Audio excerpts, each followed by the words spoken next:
My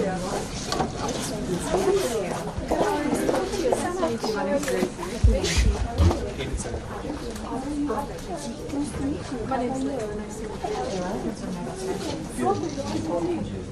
Sophia.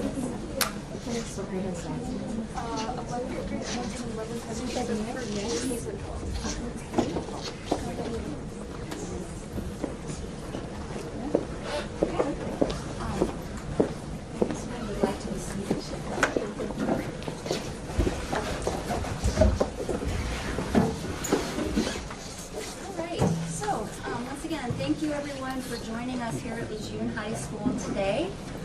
In just a moment, I'm going to turn this presentation over to my wonderful AP Capstone students. They have my heart, and I sincerely hope, and I'm pretty sure they will, have a piece of yours before you all leave here today. At this particular time, we would like to go ahead and begin our introduction. Hello, welcome to our AP Research class. I'm Mia Thompson, the first narrator. Hello, I'm the second narrator, Lillian Epps. I'm JC Cancine, presenting our research on the impact of mobile phone use on sleep quality in adolescents with the help of Notebook LM. I'm Lexi Lambert, and this year I chose to research how early social media exposure affects the mental health and self-esteem of military students. Before we begin, we would like to provide you context for today's activities. The first half of our time together will focus on academic integrity while using generative AI. The second will provide an opportunity to meet the students who have opted to take part in the Presidential AI Challenge. We are located at the pinnacle of the Advanced Placement Capstone Diploma. To earn the title of Capstone Graduate, this rigorous program requires that we complete and pass the exams for AP Seminar, AP Research, and at least 4 other AP classes during our high school career. In this class, we are required to create an applied project with a 5,000-word mini dissertation. In the spring, we will then present this to faculty and prior capstone graduates to defend our findings orally. At this point in the year, we are preparing our proposal presentations and internal review board requirements. To show how AI can be used appropriately in an academic setting, JC and Lexi will walk you through the process of creating an AI-generated literature review using their 25 to 30 sources in Notebook LM.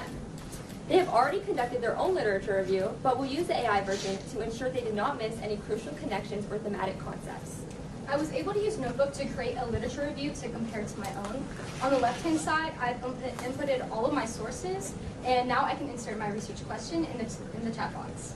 As JC moves to her other tab, she's going to copy and paste her question and then enter it into this chat box so it can give a version of her literature review.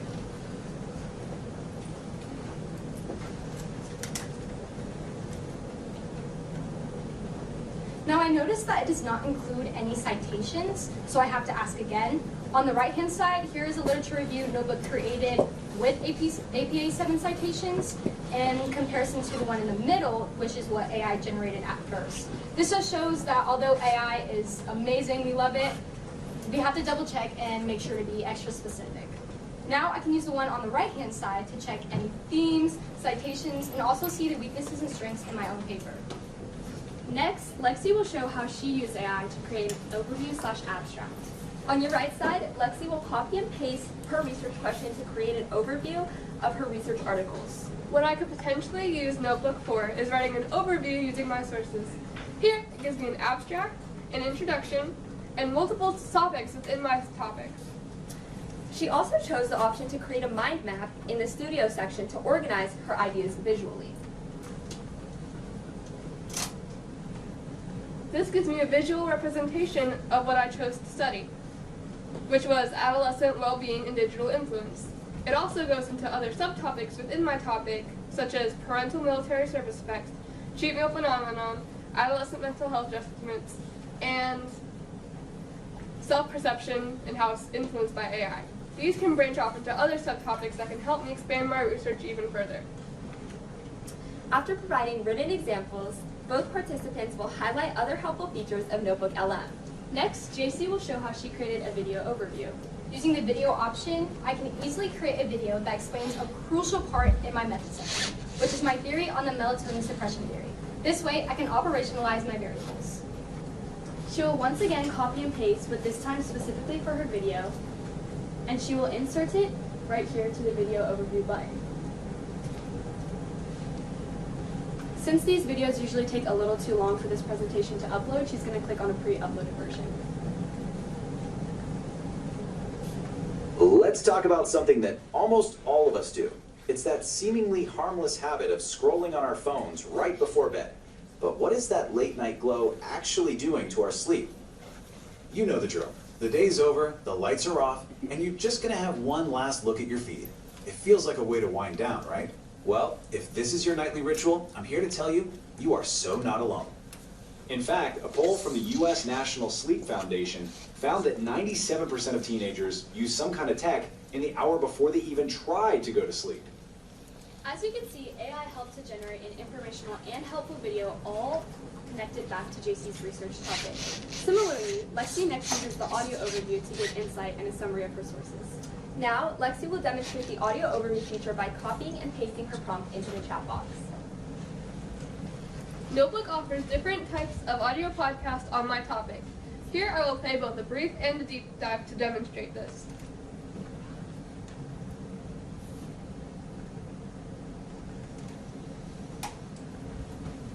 Is the brief on social media addiction, self-esteem, and mental health in adolescence. Okay, so research definitely shows that addictive social media use among teens is linked to things like depression and anxiety. But, it's often how those internal struggles amplify the problem that really matters. So, what's going on under the surface? Alright, that's the brief, and here's the deep dive for comparison. Welcome to the deep dive. We're here to give you that ultimate shortcut to being well informed. We sift through stacks of academic research, those heavy systematic reviews, and pull out the insights you really need.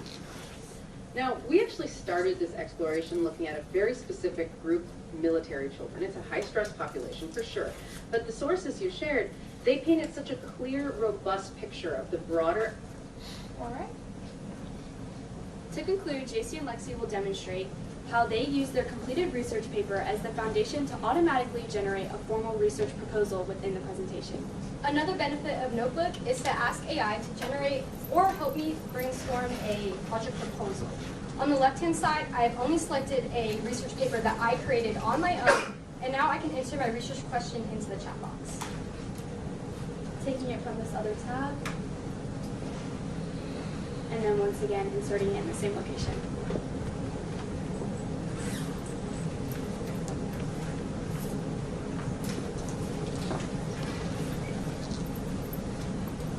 Again, making sure to double check and be specific, I can use the proposal notebook created on the right-hand side with citations to help me make sure that the research question is aligned. Next, Lexi will show her research proposal as well by once again copying and pasting it into the chat box. Here on this side, I can pull up my literature review that I wrote myself. It includes an introduction, a research question, all the subtopics that I chose to study within my broad topic, my methods section, and my references that I found without the use of AI. When I request a research proposal from Notebook, it comes up with exactly what I chose to research, which is social media addiction, self-esteem, and military children. It comes up with a research question, my gap, a methods section, and overall creates a literature review completely AI generated. What I can use this for is to check my own research and make sure I have not left out any crucial parts of my research myself. Now, after we have run our experiments, we can once again revisit the Notebook program for our mixed method studies for qualitative and quantitative statistics. This saves us from having to purchase a statistics program or a coding program. As we transition into the second part of our meeting, please ask the students to show you how they plan to use AI to create our projects for the Presidential AI Challenge. But before we move on, does anyone have any questions? Okay, thank you.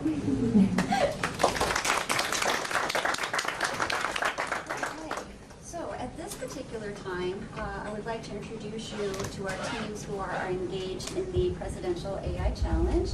And so we have a team, a team of one right here. Jude decided to he jumped on board yesterday, so he might be a little not sure what he's doing, but he is definitely doing it with us. Here we have Carly and Hayden, who are going to be working on a team project. And then here we have 3 individuals, because Lexi is part of this as well, okay, along with Layla and Aubrey, and they would love to talk to you about what they're doing. And then last but not least, the other 3 team members that you already know are going to come and sit with Kason, and they would love to walk you through what they're planning to do for their AI Research Challenge as well. Okay? Thank you. Please enjoy. All right, guys, show them what you got. So how long have you guys working on this?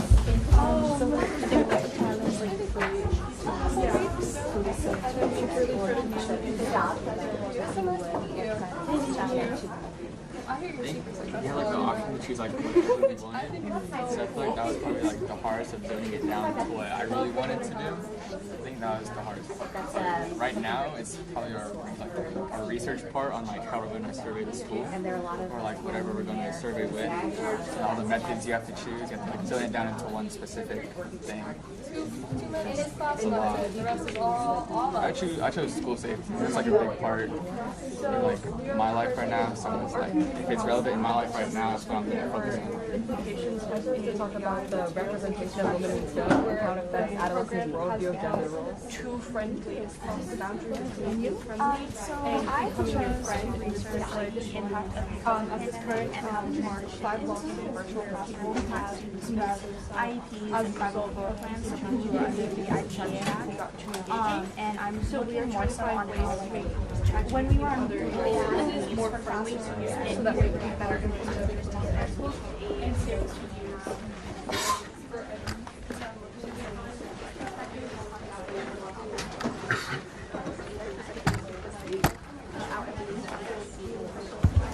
And while that is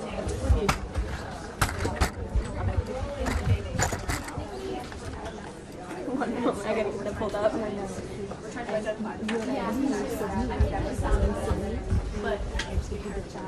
Oh, that's a separate topic that we decided. So those were our research topics for the AP research. For the AI challenge, yes, our AI challenge, the 2 of us have decided that the issue that we have found is that a lot of students are very reliant on AI. A lot of them will use it to write for them, to do their math for them, and just get the answers out of it. We found a way that on Gemini there is a way that you can make essentially a mini AI form, and you can input instructions as well as a background of information that it can use to prevent it from writing for students, but teaching how to think for themselves and how to write for themselves. And it can be used as a tutor. I would definitely say so. Some of them do when they get caught, but many teachers I've noticed either 1 aren't looking for it, or 2 have trust in their students that they are going to have integrity, but some of them do not. There are some teachers that put teachers through like certain checkers that tell you if it's AI, especially where a lot of to be able to follow here. So what's going to happen is the AI is That's one big risk with College Board, is that if they detect anything AI within you can be barred from taking any tests in the future. So that's one thing. Yes. which will invade privacy to go into the computer and just do the homework for you. That's one of the reasons why. So here in Gemini, this is one of the little gems, as they call it, that you can create. And I've put instructions in here already that if given a problem, it's going to give instructions on a very similar problem, but with different numbers and different statistics, so that it can help the student understand how to perform this math problem without giving them the direct answer. And I do have one popped up here. I chose just a calculus problem with an image, and the AI specifically, like after being trained, says that it can't solve the problem specifically, but it can give you a different example, and this is a different example with one of the biggest things for lawsuits. That's one thing. Do you use a lot for your homework and for math? I personally don't, but I feel like a lot of students do. I'm very like highlighting the textbook type of person, but I feel like other students would benefit a lot from this if they don't get that one-on-one instruction from the teacher. I think it's very helpful. It can be very helpful because you don't have a trouble and you don't have somebody to explain to you, especially any math problem, right? You could go in and explain to you. So it's very helpful. You know, some students, they don't have privilege to have one-on-one. So when you go in and it explains to you, it's very helpful. So I like that, but you know, sometimes with everything else, we need to still be careful because this is still a machine. Yeah. So we need to be careful what you believe and to check it twice. Yeah. So, We haven't gotten to it yet, but the plan for the two of us is we're going to put together a website that students can use to access. It'll have different subjects. Like we only have the math one included right now, but I'm visioning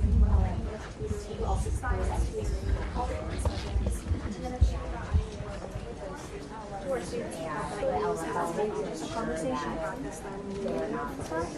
And I feel like it's a lot with students who are virtual or online or who don't have that teacher in person.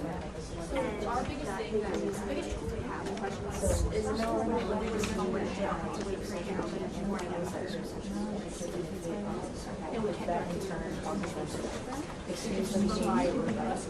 So this is my paper. It has a literature program. So it just talks about different ways women are behind history, how they're actually portrayed, like their slashes, women are sexualized.